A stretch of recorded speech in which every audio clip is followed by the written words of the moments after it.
So since it's about an hour and a half from us to Kiruna, which is the big city, when we go there, we go like we do the big shopping. The shopping list is huge, and we stock up on pretty much everything. But it takes like a day. It takes an hour and a half to get there. It probably takes an hour and a half to go shopping. It takes an hour and a half to get back. That's 4.5 hours. Plus, when we're there, we'll try to do other things as well. So it turns out to be like an entire day project. Last time I went, I think I left the house like at 6. And this way I was back at lunch, pretty much, and could get back to work. So in between our big shopping trips to Kiruna, we'll do trips to Karesuando or Vittangi. We're just right in the middle of those two. Karesuando is on the border with Finland, and that's where I'm going now. So I drive up there. It takes about 40 minutes when the road's looking like this. You can't really just haul through here.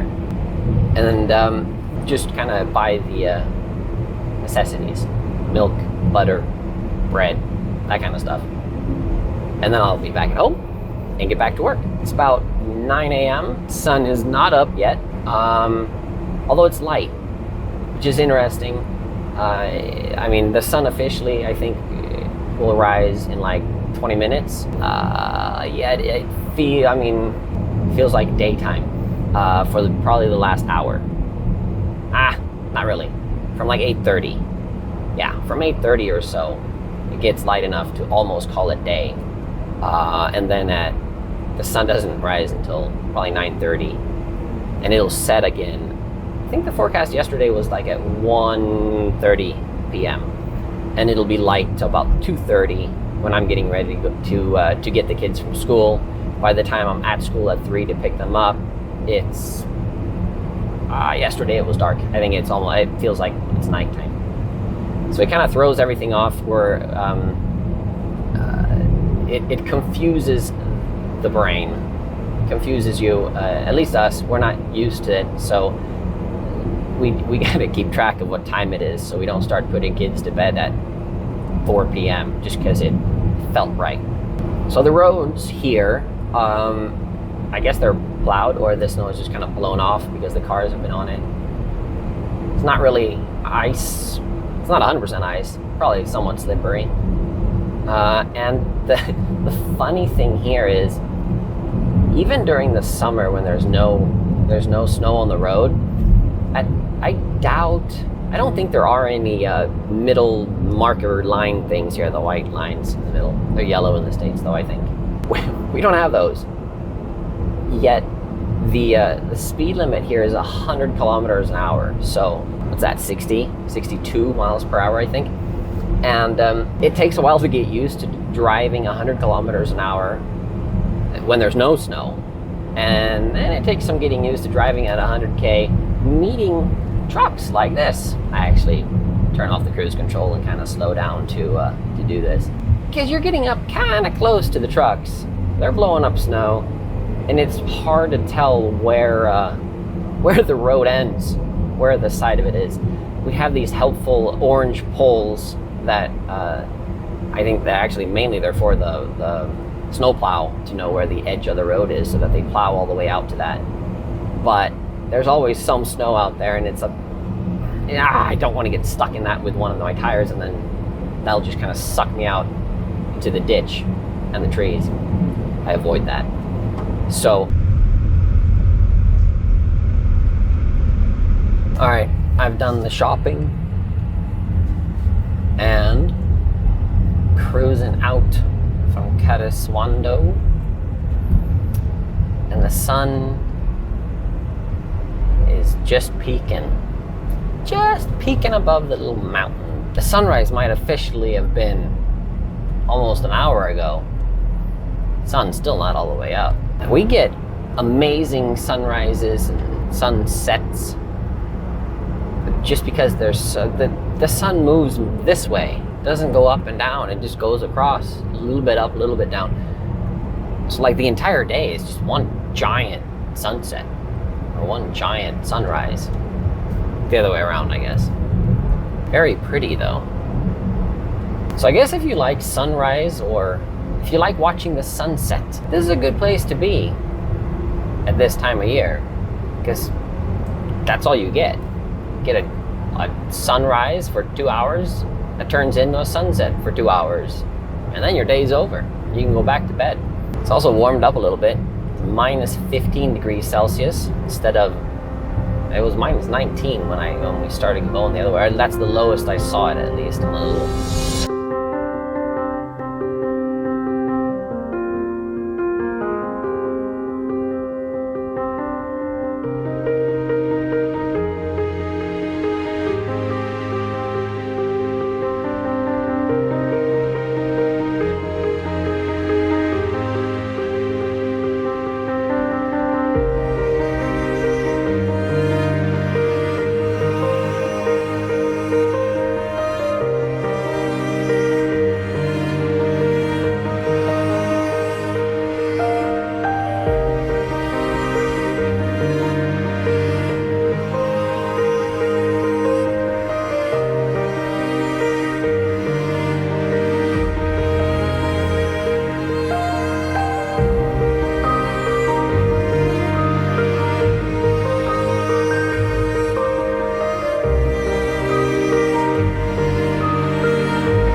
I'm not the only dad that wears necklaces.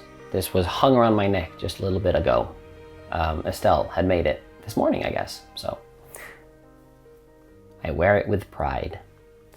Anyhow, since we do the vlogs every other week, a lot can happen in between our vlogs. I think I said that last vlog as well, but anyhow, my shopping trip to Cariswando is about almost 2 weeks ago, and a lot of daylight has disappeared between then and now. What I mean is, back then we actually had sun. It didn't really come up high, but it kind of like meandered above the horizon, at least for a little bit. Now, it's in about 2 days, the sun will officially not rise for a month until like January, and it's getting dark. I kind of miss the sun, even though the sun wasn't really up 2 weeks ago either, but it was at least daylight.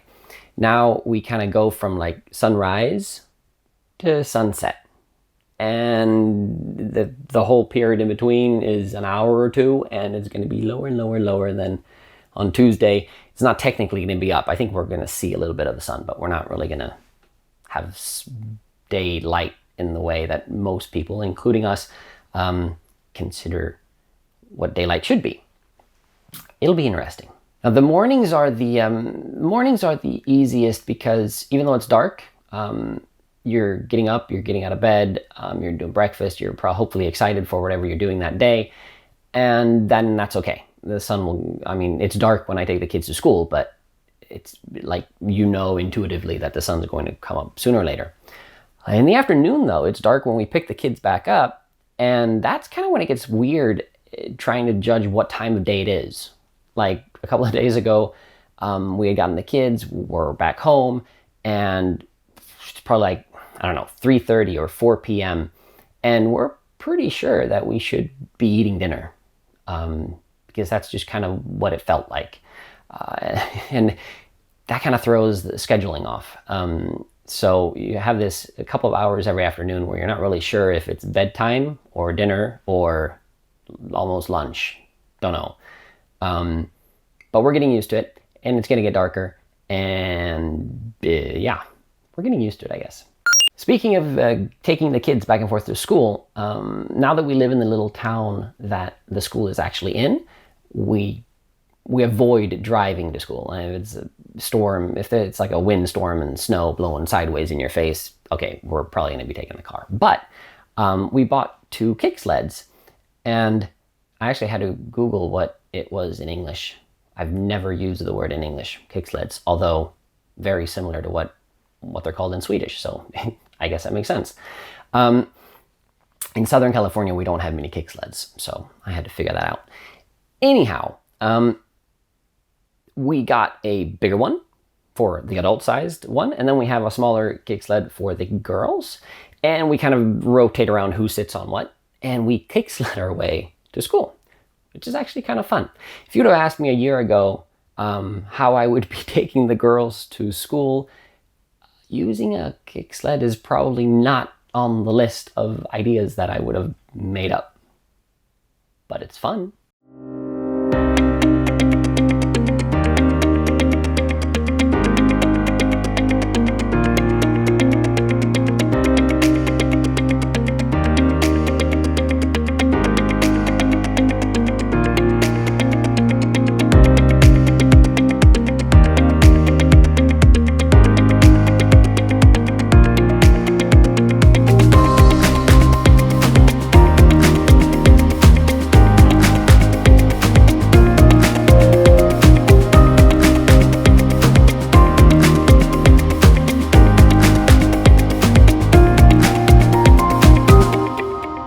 So about a week ago, after our Saturday gymnastics or kids gymnastic or whatever we want to call it, like they're 3 to 5 year old kids. Estelle's not with us for that. So I go with the 2 younger ones, and then usually a couple of other families from the town join us, and we do like a little obstacle course, I guess, I build for the girls, for my girls and all the other kids.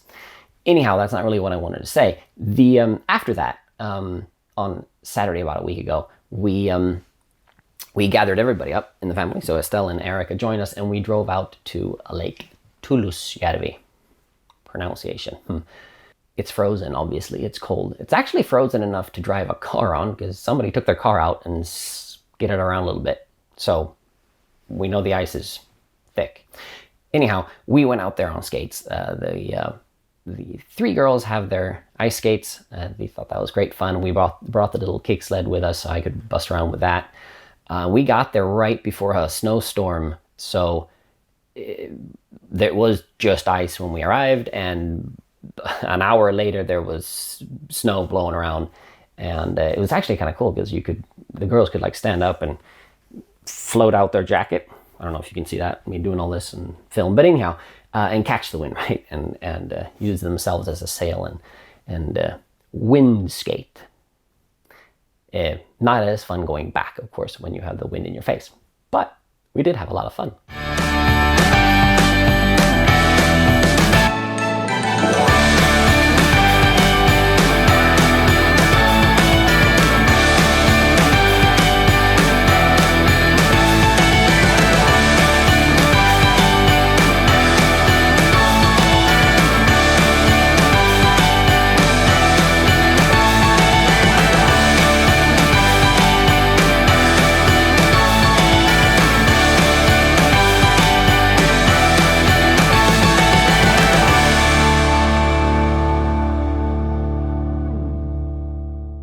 All right, so that was Saturday. And on Sunday, we actually headed out again. The storm had passed, so there wasn't like the whole snow in your face problem wasn't going on. So we headed out, and nobody else was there, mainly because everybody, including us, we're not idiots, but everybody else knew that there was going to be snow on the ice, so not as great for ice skating.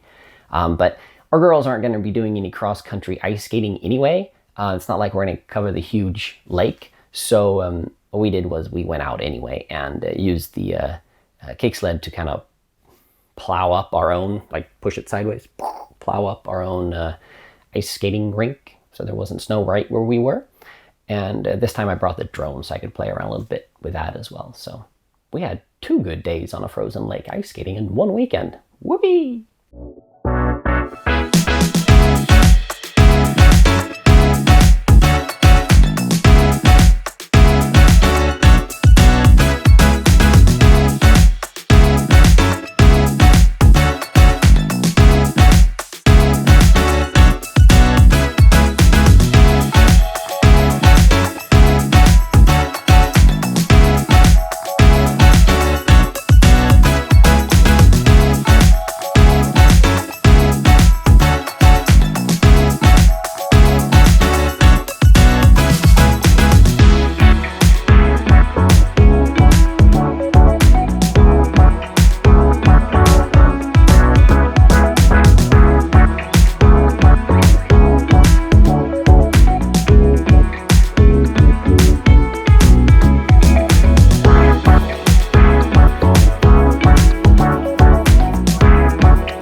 So, like I said, 2 weeks go by really fast, and with the darkness, I think like we hunker down, bunker down, hunker down, HB, not sure. Regardless, we hunker bunker down inside. The girls are playing a lot with Legos.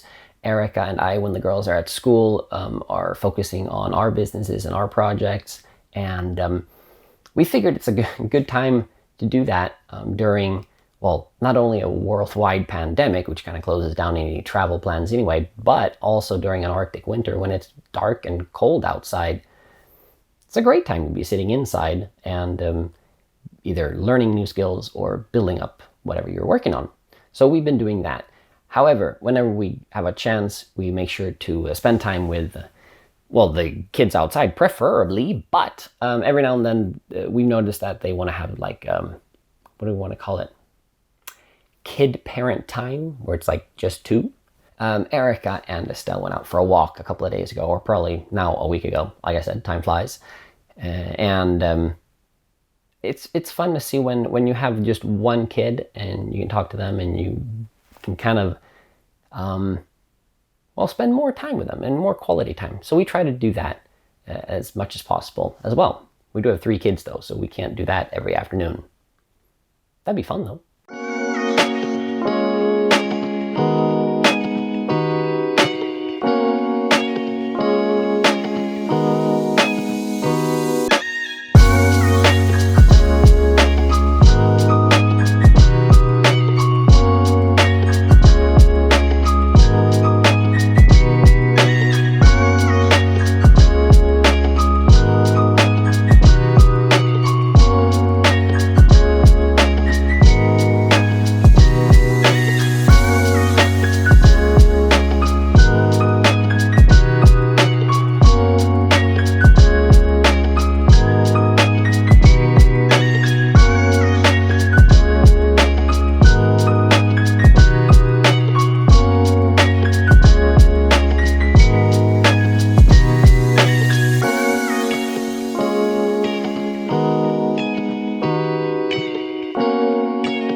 So the last couple of days here, the sunrises have been beautiful, actually, and the sunsets as well. So, and I've said it before, right? This is a good place to be if you like sunrises and sunsets, because you really don't have to wait in between. You kind of go from sunrise to sunset without passing go.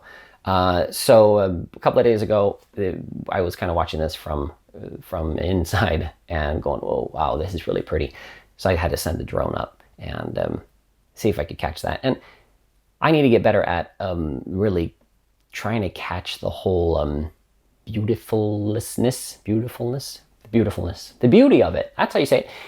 I want to get better at catching the beauty of it, but until I figure all the cool little tools out on the drone and to really catch all the colors, we'll have to make do with what we've got. But anyhow, with the white snow everywhere and in the trees and the sun just peeking above the horizon and kind of like lighting up the tops of trees or tops of mountains, it is spectacular. So I try to catch that on film. Until next week, stay safe, stay sane, but most of all, remember to have fun. See ya.